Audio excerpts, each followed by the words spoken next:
The silent theft ER. Marcus Chen pulled his jacket tighter as he walked across the observation deck of the Beijing Atmospheric Research Center. The morning air felt different somehow, though he couldn't quite place why. For 15 years, he had been monitoring Earth's atmospheric composition, tracking the delicate balance of gases that kept life thriving on their blue planet.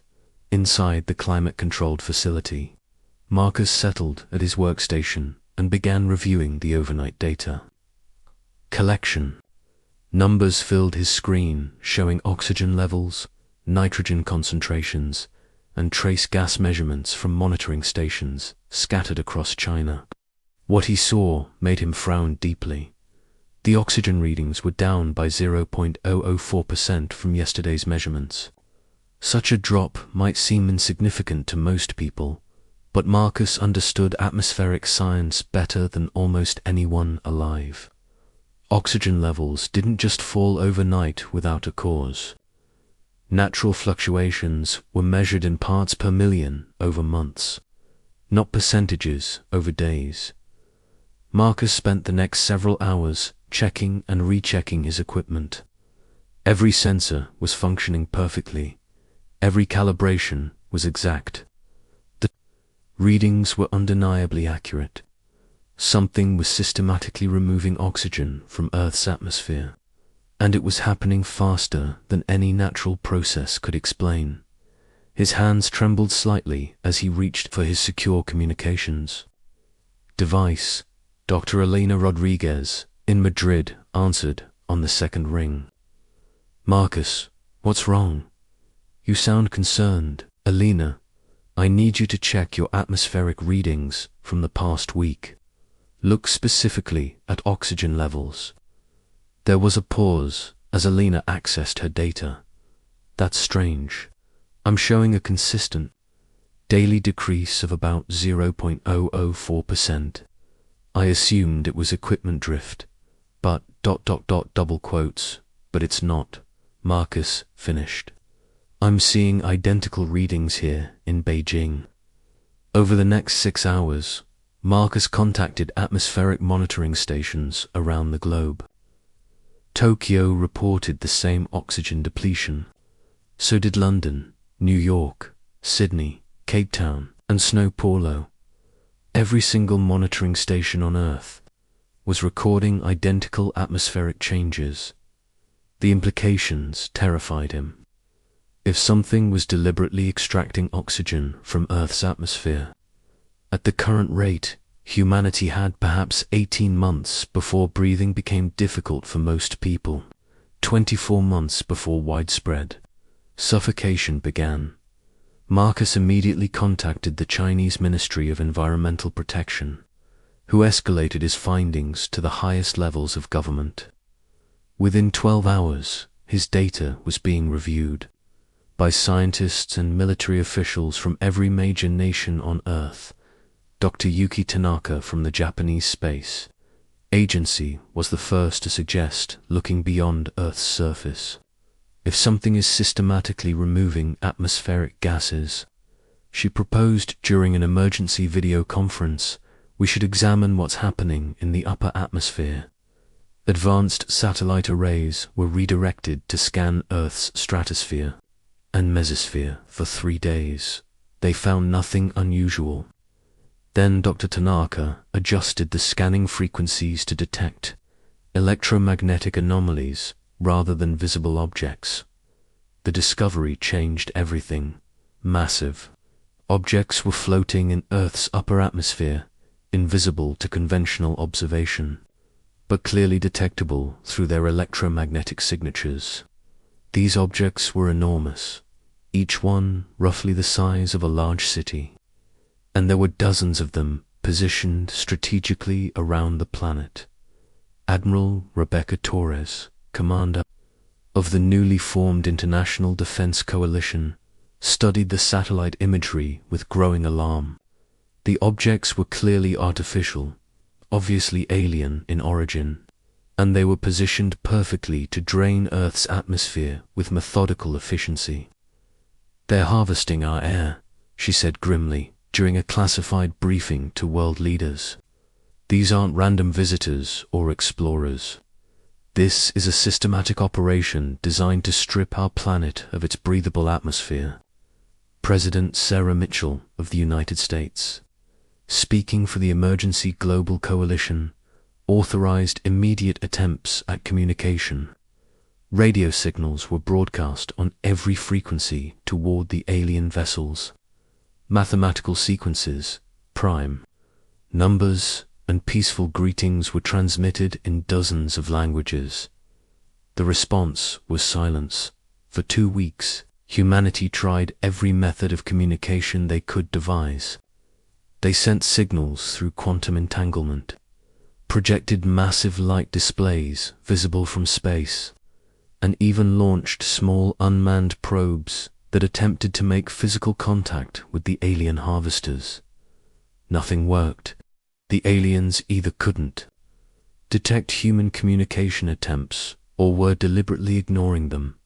Then, on a Tuesday morning that would be remembered throughout human history, the aliens finally responded. Every electronic device on Earth simultaneously displayed the same message, regardless of whether they were connected to any network. Television screens, computer monitors, digital billboards, smartphone displays, and even simple digital clocks all showed identical text in the local language of each region. Your species has been selected for atmospheric processing. Surrender. Your planet peacefully, and your death will be swift. Resist, and your suffering will be prolonged. You have 72 hours to respond. The message appeared for exactly 60 seconds, then vanished, leaving humanity with the most terrifying ultimatum in their history. Admiral Torres convened an emergency session of the Global Defense Council within hours of the alien message. Representatives from every nation gathered virtually, their faces showing the same mixture of fear and determination. "We have 3 days to respond," Admiral Torres began. "Our options appear to be surrender and die quickly, or resist and die slowly." Dr. Chen, now serving as the Coalition's chief atmospheric scientist, provided an update on Earth's condition. The oxygen depletion is accelerating. Based on current trends, we have approximately 16 months before mass casualties begin. If they increase their harvesting rate, it could be much sooner. President Mitchell spoke for most of humanity when she said, "Surrender is not an option. If we're going to die, we'll die fighting." Dr. Tanaka, who had been quietly working on classified projects since the discovery of the alien harvesters, stood to address the council. Actually, we might not have to die at all. Every eye in the virtual meeting focused on her. For the past 6 months, even before we discovered the alien presence, my team has been working on theoretical propulsion systems based on quantum field manipulation. The technology could potentially allow us to build spacecraft with capabilities far beyond anything currently in our fleet. Admiral Torres leaned forward. How far beyond? Ships that could outmaneuver anything we've observed from the alien harvesters. Weapons, systems that could potentially disrupt their cloaking technology. Defensive capabilities that might protect us from atmospheric processing. The room fell silent as the implications sank in. Dr. Tanaka continued, "The quantum field research was originally intended for peaceful exploration of the solar system, but the mathematical principles could be adapted for military applications. How long would it take to build such ships?" President Mitchell asked. Dr. Tanaka took a deep breath. "Under normal circumstances, decades.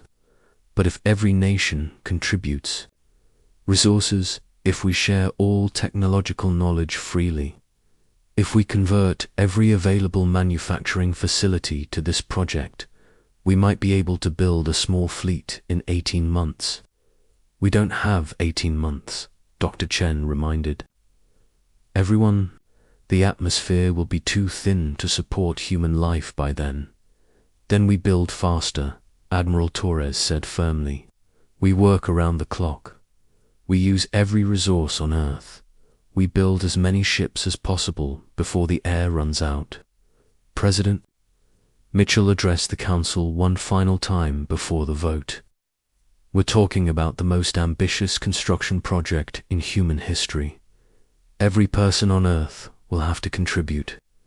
Every nation will have to share their most classified technologies. We'll be betting our entire civilization on experimental science and untested engineering. The vote was unanimous. Every nation committed their full resources to what became known as Project Titan. Over the following months, humanity transformed itself in ways that seemed impossible. National borders became meaningless as scientists, engineers, and workers moved freely between countries to contribute to the ship construction efforts. Military bases, research facilities, and manufacturing plants were converted to produce components for the new fleet. The quantum field, technology that Dr. Tanaka's team developed, allowed for spacecraft that could manipulate space-time itself. These ships could accelerate without feeling inertial forces, change direction instantaneously, and generate energy fields that could disrupt electromagnetic systems. But the most remarkable aspect of Project Titan wasn't the technology. It was watching humanity unite in the face of extinction. Ancient enemies worked side by side. Religious differences were set aside. Political ideologies became irrelevant. For the first time in recorded history, the entire human species was working toward a single goal, asterisk. As Earth's oxygen levels continued to drop and breathing became noticeably more difficult, construction crews worked in pressurized suits to complete the ships. Scientists shared discoveries instantly across global networks. Engineers solved problems collaboratively, regardless of nationality or corporate affiliation. Dr. Chen monitored the atmospheric changes daily, providing updates on how much time humanity had left. Each day brought them closer to the point where normal human activity would become impossible without artificial oxygen supply. Admiral Torres oversaw the military aspects of Project Titan, coordinating the construction of not just ships, but weapons, systems, and defensive platforms that could protect Earth during the coming conflict. 16 months after the alien ultimatum, with Earth's atmosphere barely able to support human life, Project Titan reached completion. Hidden in underground facilities and camouflaged orbital platforms around the planet, humanity had built something extraordinary. The Dreadnought fleet consisted of 247 vessels, each one incorporating quantum field technology that made them invisible to conventional detection and capable of maneuvers that defied traditional physics. More importantly, they carried weapons designed specifically to disrupt the electromagnetic systems that kept the alien harvesters invisible and operational. As Admiral Torres prepared to lead humanity's response to the alien threat, she looked up at Earth's sky, knowing that invisible enemies were still slowly strangling her world. In a few hours, they would discover what humanity was capable of when fighting for survival. The aliens had made a critical error in their assessment of human capabilities. They had given humanity time to prepare, resources to unite, and motivation to achieve the impossible. Soon, they would learn why that had been a mistake. Asterisk. The Dreadnought, awakening Admiral Rebecca Torres, stood on the bridge of the flagship vessel Defiance, watching Earth slowly rotate beneath them. From this altitude, the planet looked peaceful and blue, giving no indication of the atmospheric crisis that had brought humanity to the brink of extinction. All fleet commanders, report status, she spoke into her communications array. The responses came in quickly. 246 other ships, each commanded by the finest military officers Earth could provide, confirmed their readiness. The Dreadnought fleet was fully operational and positioned strategically around the planet. Dr. Yuki Tanaka, now serving as the fleet's chief technology officer, ran final diagnostics on their quantum field systems. Admiral, all ships are showing green across the board. The cloaking systems are active, weapon arrays are charged, and propulsion is responding perfectly. For 18 months, the alien harvesters had continued their systematic theft of Earth's atmosphere, confident that the primitive human species posed no threat to their operation. They maintained their positions in the upper atmosphere, invisible to human detection, slowly suffocating an entire world. They had no idea that humanity had been building the most advanced fleet of warships in their planet's history. Dr. Chen, what's our atmospheric status? Admiral Torres asked Dr. Marcus Chen, monitoring conditions from the Orbital Command Center, provided the grim update.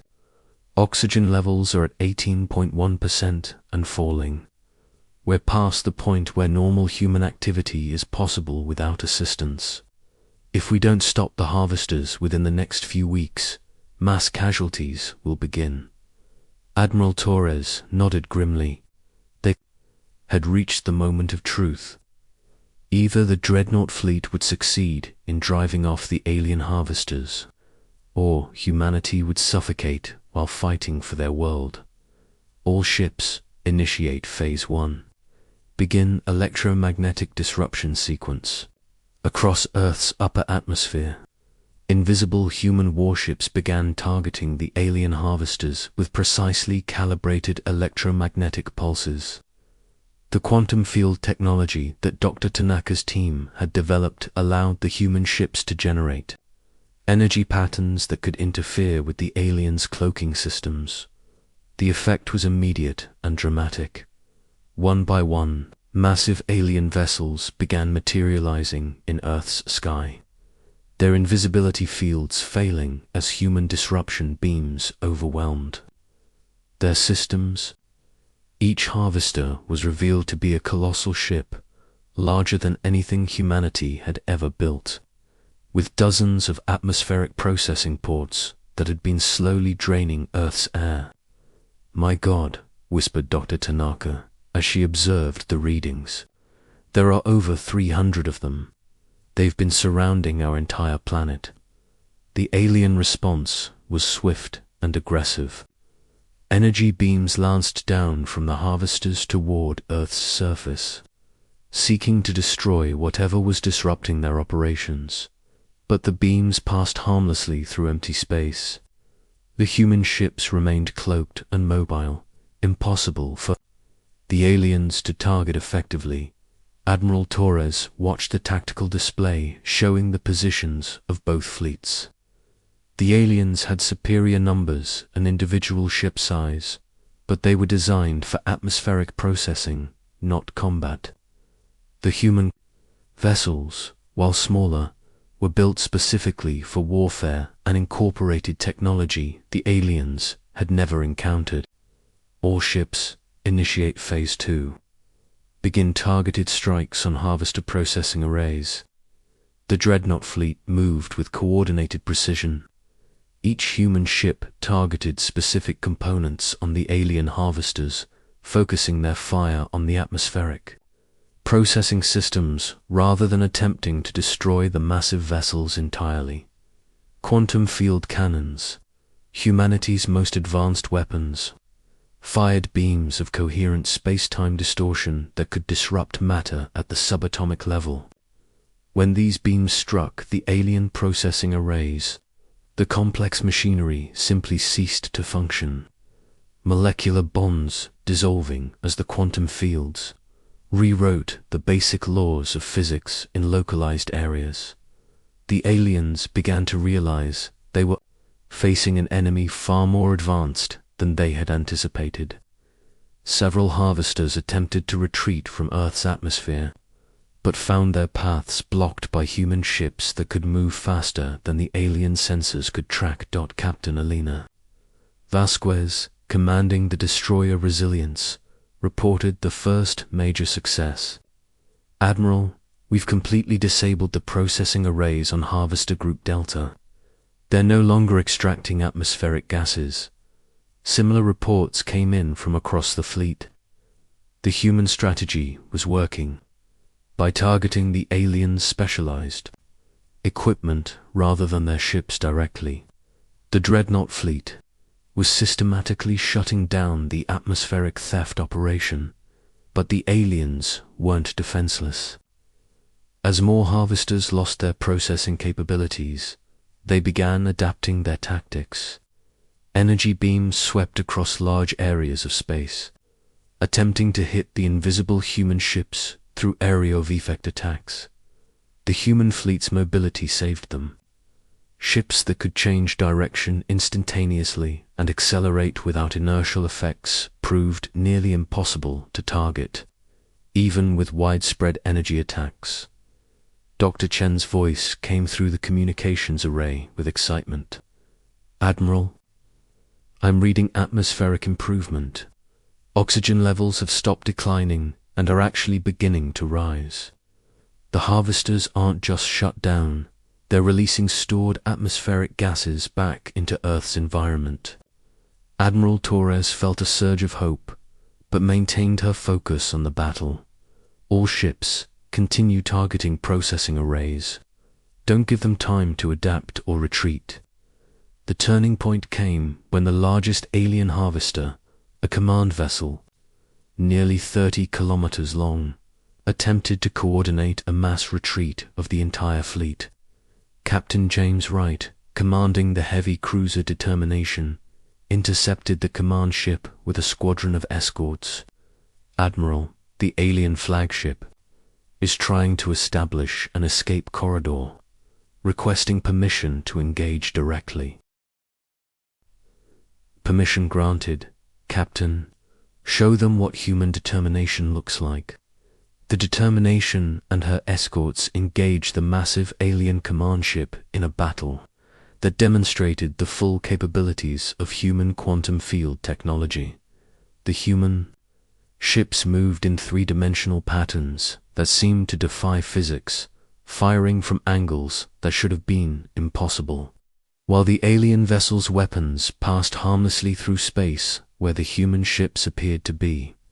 Within minutes, the alien flagship's command systems were disabled, its processing arrays destroyed, and its communication networks disrupted. Without central coordination, the remaining harvesters began retreating individually, each one seeking to escape Earth's atmosphere before the invisible human fleet could target them. Admiral Torres opened communications on all frequencies, broadcasting in every language humanity had learned to use. Attention, alien vessels. This is Admiral Rebecca Torres of the human Dreadnought fleet. You have been stealing our planet's atmosphere and threatening the survival of our entire species. This ends now. You will immediately cease all atmospheric processing operations and withdraw from Earth's solar system. Any attempt to continue harvesting our air will be met with the complete destruction of your vessels. You have underestimated humanity's capabilities and determination. Do not make that mistake again. The alien response came through the same electromagnetic channels they had used for their original ultimatum. But instead of threatening messages displayed on human devices, this time the communication seemed almost confused. Unknown species. Your technology signatures are ... impossible. How did you achieve quantum field manipulation without achieving interstellar travel? Your development pattern does not match any known evolutionary path. Dr. Tanaka, monitoring the communications, looked up from her console. Admiral, I think we surprised them. They're not used to species that develop military technology faster than exploration technology. Admiral Torres smiled grimly. Sometimes desperate people achieve impossible things. Tell them that. The alien communication continued. WE, acknowledge your defensive capabilities. Atmospheric processing operations will cease. Fleet withdrawal commencing immediately. We will add your species to the registry of spacefaring civilizations. Further contact will follow diplomatic protocols. One by one, the massive alien harvesters began climbing away from Earth, their bulk, moving slowly but steadily toward the edge of the solar system. The threat that had nearly suffocated humanity was finally ending. Dr. Chen's voice carried excitement and relief as he provided updates on Earth's atmospheric recovery. Oxygen levels are rising rapidly. The harvesters aren't just leaving, they're actively restoring atmospheric gases they had processed. We should be back to normal breathing conditions within weeks, as the last alien harvester disappeared beyond Earth's orbital detection range. Admiral Torres addressed the entire Dreadnought fleet. All ships, this is Admiral Torres. Mission accomplished. The alien threat has been neutralized, and Earth's atmosphere is recovering. Humanity has survived its first interstellar conflict. The celebrations that followed were heard around the globe. Cities that had been preparing for mass suffocation instead witnessed spontaneous festivals as word spread that the atmospheric crisis was over. The alien harvesters were gone, the air was clearing, and humanity had proven itself capable of defending their world against threats from beyond the stars. But the victory represented more than just survival. For the first time in human history, Earth had achieved true unity. National boundaries, political differences, and cultural conflicts had all been set aside in the face of extinction. The collaborative effort that built the Dreadnought fleet had demonstrated humanity's potential when working together toward common goals. Dr. Tanaka, reflecting on the technological achievements of Project Titan, realized that humanity had accidentally catapulted themselves centuries ahead in scientific development. The quantum field technology developed under crisis conditions would revolutionize everything from transportation to energy production to space exploration. We built this fleet to save Earth, she told Admiral Torres as they watched the planet's blue atmosphere slowly returning to its natural state. But I think we accidentally built the foundation for humanity's expansion into the galaxy. Admiral Torres nodded, looking out at the stars that no longer seemed impossibly distant. The aliens said they'd add us to the registry of spacefaring civilizations. I think they're right. We're not just survivors anymore. We're players on the galactic stage. President Sarah Mitchell's message to the world captured the moment perfectly. Today, humanity learned that we are not alone in the universe. We also learned that when our species faces extinction, we respond not with surrender, but with innovation, determination, and unity. The Dreadnought fleet didn't just save our world. It announced to the galaxy that Earth stands ready to defend itself and to take our place among the stars. As Earth's atmosphere continued its recovery and the Dreadnought fleet maintained protective orbits around their world, humanity began planning for a future among the stars. The crisis that had nearly destroyed them had instead transformed them into something remarkable. A unified species with technology advanced enough to defend their interests anywhere in the galaxy. The aliens had made a critical error when they chose Earth as their target. They had assumed that a species without interstellar travel capability would be helpless against atmospheric harvesting. Instead, they had awakened something extraordinary: human ingenuity, human determination, and human unity in the face of impossible odds. The sky above Earth was blue again, filled with breathable air and protected by an invisible fleet of the most advanced warships ever built. Humanity had survived their first test as a spacefaring civilization, and they had passed with unprecedented success. Asterisk,